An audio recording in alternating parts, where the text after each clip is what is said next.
नमस्कार, मी सौरभ मोठे विषयाची प्रतिकूल बाजू मांडत असताना महोदय, सामाजिक माध्यम याचा अर्थ असा होत असतो की एखादा विचार किंवा एखादी माहिती समाजापर्यंत पोहोचली पाहिजे. ज्यावेळेस मी याचा इतिहासाशी संबंध जोडत असतो त्यावेळेस तथागत गौतम बुद्धाने पंचशील अष्टांगिक मार्ग किंवा 10 परिमिता इथल्या समाजामध्ये पोहोचले पाहिजे म्हणून भिक्खू संघाची स्थापना केलेली होती. आणि मग फाययान, हेनसॉंग आणि इसिंग यासारखे कित्येक चीनी यात्री आले आणि जगभर आपल्या संस्कृतीचा डोलारा उभा केला. समोर सम्राट अशोकाने आपली मुलं महेंद्र आणि संघमित्रांना श्रीलंकेमध्ये पाठवून ती संस्कृती पोहोचली. म्हणजे तथागत गौतम बुद्धांना माध्यम भिक्खू संघच नाही तर आपलं प्रवचन आणि उपदेश दिलेलं होतं.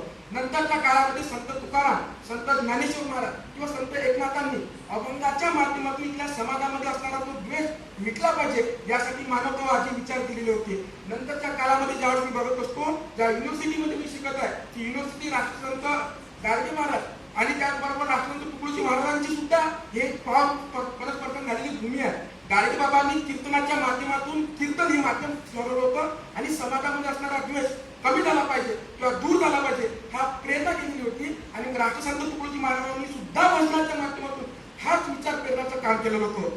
सांगायचा शोध आणि बोध म्हणजे इतकाच की तथागत गौतम बुद्धांनी उपदेशाच्या माध्यमातून, त्याचबरोबर संतांनी अभंगाच्या माध्यमातून आणि राष्ट्रसंतांनी भजनांच्या माध्यमातून आणि कीर्तनाच्या माध्यमातून असणारे सगळे द्वेष पसरले नाही पाहिजे आणि समाजामध्ये मानवतावादी विचार केले पाहिजे हा विचार केलेला होता.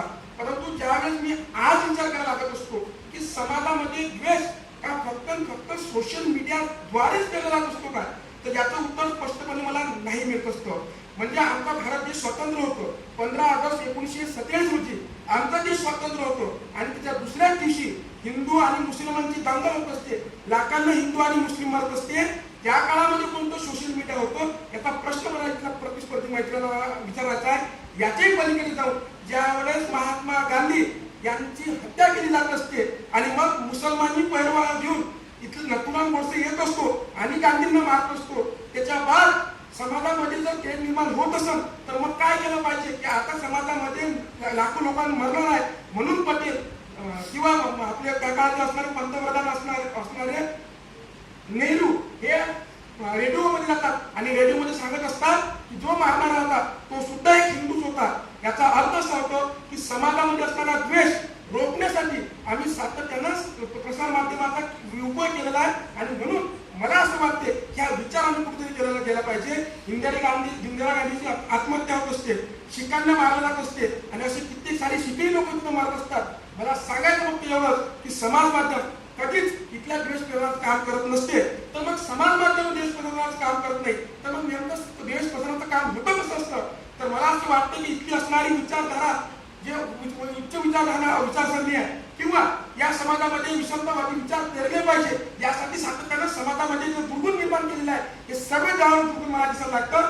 इतकंच काय तर या देशामध्ये असणारं राजकारण, ते राजकारण इथल्या राजकारण्याची पोळी भाजली पाहिजे यासाठी जे प्रयत्न करत असतात की आम्हाला वोट मिळालं पाहिजे हे ज्यावेळेस मला दिसायला लागत असतं त्यावेळेस आपण ओळखलं पाहिजे की समाज माध्यम कोणतंच समाज माध्यम हे वाईट नसतं, तर आपली विचारसरणी वाईट असते. आणि म्हणून मला प्रश्न पडायला लागतो होते ज्या प्रकारे आजची ज्यावेळेस सोशल मीडियाचा मी विचार करायला लागत असतो, कदाचित आजची सोशल मीडिया घरगुती प्रतिस्पर्धी सांगत असणार पण एखाद्या वेळेस एखाद्या व्यक्तीचा जर मृत्यू होत असेल, त्याला रक्ताची गरज असेल तर एखाद्या व्हॉट्सअपवर मेसेज टाकला जात असतो त्याला बी पॉझिटिव्हची गरज आहे, त्याला बी निगेटिव्हची गरज आहे किंवा याला ए पॉझिटिव्हची गरज आहे असा मेसेज टाकला जात असतो. आणि आपल्या शिकल्या युरिन दवाखान्यामध्ये ज्यावेळेस तिथं रक्तदानासाठी एखादा करून येत असतो, सोशल मीडियाचा वापर करून येत असतो, त्यावेळेस मला सोशल मीडियावर हे वरदान वाटत असतं आणि समाजातल्या लोकांना जीवनाचं काम सुद्धा हे सोशल मीडिया करत असतं असं मला प्रामाणिकपणे सांगायचं आहे.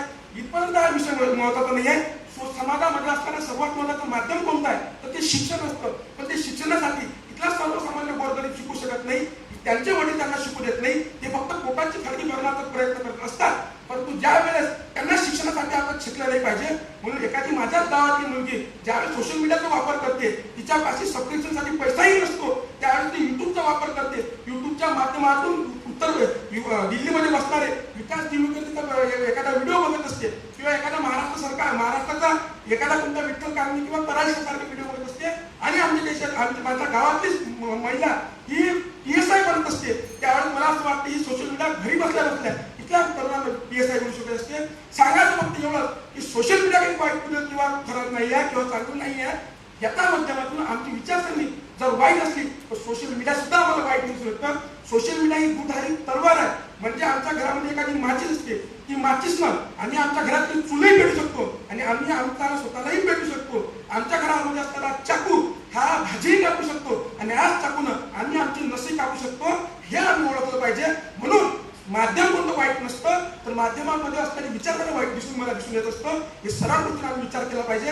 आणि शेवटी दाखवणं फक्त एवढंच की शकल अपनी शीशा तो कोई खरा खोटा ना था, अरे था कंत अपना ही बेसुरा मगर सास तो कोई खरा खोटा ना था. ये तो अपनी अपनी नजरिए की बात है. आपने कुछ अच्छा ना देखा और मैंने कुछ बुरा ना देखा और मैंने कुछ बुरा ना देखा. मनपूर्वक धन्यवाद.